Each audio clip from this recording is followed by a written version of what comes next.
Pertarungan Ajisaka melawan Prabu Dewata Cengkar dimenangkan dengan mudah. Dewata Cengkar kalah dan tenggelam di Laut Selatan. Namun dengan gigihnya, Dewata Cengkar berubah menjadi bajul putih untuk bertahan di dalam air. Dia pun pergi dan menghilang.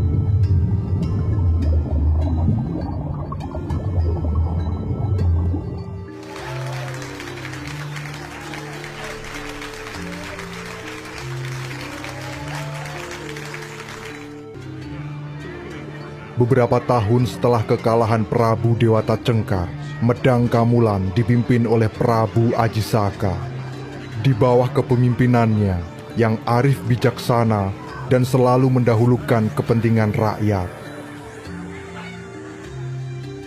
Medang Kamulan menjadi kota yang damai sejahtera, bahkan memasuki masa kejayaannya. Rakyat Medang sangat menjunjung tinggi dan menyayangi sosok Prabu Ajisaka.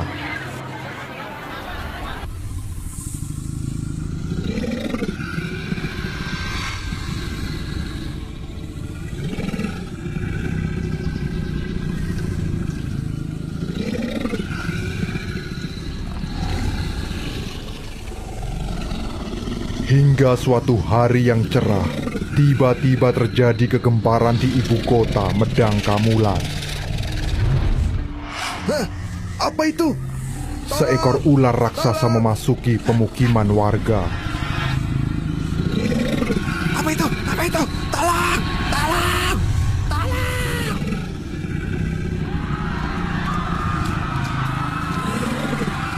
Semua warga ketakutan dan lari tunggang langgang.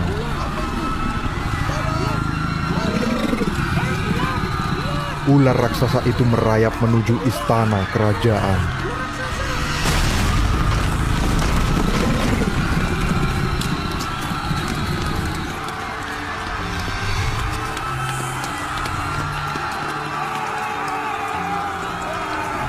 Beberapa prajurit berusaha menghalau hingga menyebabkan keributan.